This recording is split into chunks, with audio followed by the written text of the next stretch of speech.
There was once, after the great people left the land, a mighty king who rode up from his court here in the southwest, here in Exeter, and said, "I will not rest by all the powers there are, divine and malign, until I have conquered all of Britain. When it is all mine, I will have peace in my capital of Iska. I swear this upon divinities, benign and malign, and all that I hold bold." And off he rode, and he conquered far to the east, and he conquered far, far to the west, and then he rode north. But the lands of Great Britain were far longer than ever he had thought, and winter fell hard upon his army. And he was only halfway up the mainland when his great generals came to him and said, "Sire, is it so wrong that we fall back to Iska in spite of your oath? That we wait out the winter? That you rule your new land as well as you can? Conquering may happen later." So he rode home. Now he rode home a long way through high wild downs. And growing tired of his men, when they were camped in a great old thorn thicket near some ancient standing stones, he left the camp and sat with his back to one of the great stones, the work of ancient times. And suddenly, as he looked, he saw that the forest was unquiet. It was like 1,000 voices, 1,000 moving shadows, 1,000 twisting forms. And suddenly the forms resolved, and he saw there were warriors everywhere. But before he could call out or cry, a great hand was put, gnarled over his mouth, holding it shut.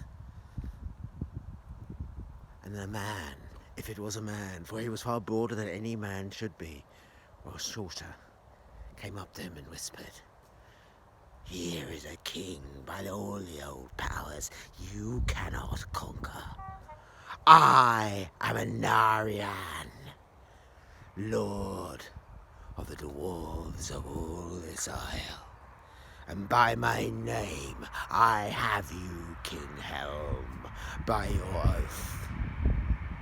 So I am going to offer you a choice. I could slay you now as an oath breaker. Or if you would, you and I, we could swear to be blood brothers, here and now." And Helm, who was allowed to speak just a little, as Anarian, king of the dwarves, moved his hand and said, "I have no choice." And the dwarf smiled nastily and said, "None." And then he took a goblet and he cut his wrist, and a great goblet, a great drop of black dwarf blood fell in the goblet. And then Anarian cut his wrist, and red blood, as red of wine, came out of his veins, and they mixed it with a port wine, and they drank it together. And as they drank it, Anarian became humorous and said, "Ha! Now we are brothers, we are as dwarves are. And when you are wed, I will come to the wedding and make it a wonder. And when I am wed, you must come to my wedding and make it a wonder, my friend."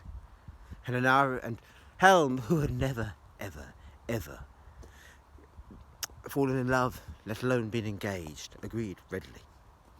Well, the next day, he would have forgotten. He would have forgotten all that had happened. And he rode back to the across the wide, wild land, to his court in Isca. And there he held revelry. Well, that midwinter, from the lands to the west of his, there came a girl who was queen of those lands, and quite beautiful. And she caught Helm's eye, and Helm felt the stab of love. And by Beltane, they were to be married. And it was upon midsummer, when suddenly the great doors of Exeter were struck. And men ran out, for the next day, Midsummer's Day, was to be the day their king got married. And they ran out to see who struck the doors, and they saw a great host of dwarfs.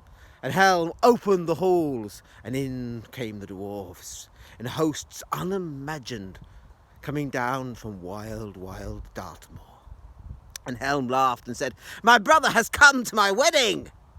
And then there was such gaiety, such wonder, such splendour in the old hall at Exeter, the old Roman hall. The men had never seen the like, and great oaths of friendship were sworn between men upon them unto the moor, until from the world of humans to the wild, wild world beyond. And the laughter and the gaiety last a month, a week, a year. Men seemed to hardly be able to tell. But at last, Anarion got up and said, it is time for me to go. Now do not forget your oath as well." "Of course I won't," said Helm.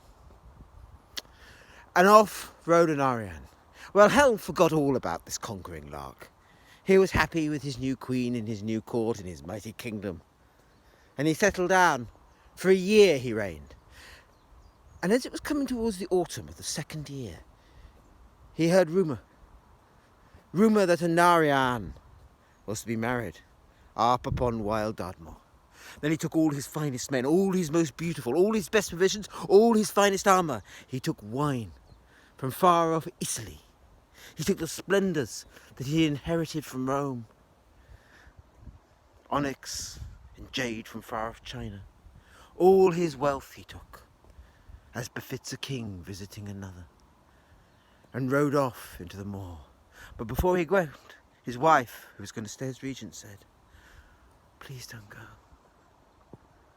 for my heart is cool in this." And Helm said, "I must go. I am honour bound to my brother. We're brothers." And he rode off up to wild Hator, and the rocks were open, and there was Helm to greet him. And he rode in, and there was such gaiety. Him and all his men had never felt or heard or even dreamed the like. And the wildness lasted a day as far as they could see, but it could have been a month or a year or a decade. But when the night was over, Helm said, "Right, I must go home." And Anarion said, "You can't." "I must. As you rode home, I must ride home." "You can't, I tell you. The lands are wild, the lands are changed. You cannot return." "It's only been a night. What do you mean I cannot return?" And Anarion gave him a strange, wild look, and licked his lips and said, "Must you leave me? But now it's come to it, I would have you stay." "I must go as I am king. All of Britain depends upon me for its safety." "Well then, if you go, take this dog with you, and a wise man will not get off his horse until this dog howls, and then it will be time for you to ride wild." And Helm laughed, but he took the great dog, and he rode down, and the road seemed long, and choked up with weeds, and a mighty wood where once had been pastures. And he came to where he thought his court was. But instead of Isca, Exeter, there was just ruins. And where had been once his mighty, mighty hall, there was a low, low wall. And in front of the old low wall, there was an old woman. And he went up to the old woman, still upon his horse, and said, Oh, what's happening? Where am I? Oh, you're in the kingdom of Wessex. What?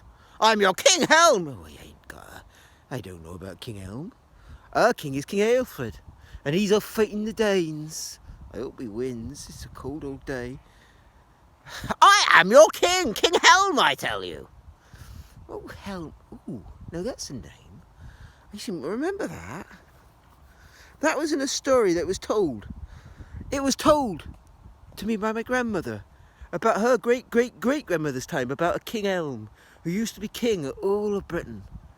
But one day he rode off into Dartmoor, leaving only his poor queen to govern, and disappeared and was never heard again, riding off with all the finest fighting men of Britain. And she tried to hold the order together as best she might. But then the Saxons came, and all else followed. But that was centuries ago. 3 centuries or more. And then Helm's chief of arms said, "This is nonsense!" And he jumped off his horse. And it was like the death of centuries fell upon him. Where had once been a man became bone, and where once was bone was just dust, blown by a cold old wind. And Helm looked at the mighty dog, the dog that Anarian had given him, and it said nothing. No baying. And he rode off. And he rode off into the storm, and rides to this day. And men say that he will ride forever around the wild marshes, the thickets of Britain, and that he cannot come back until that hound howls.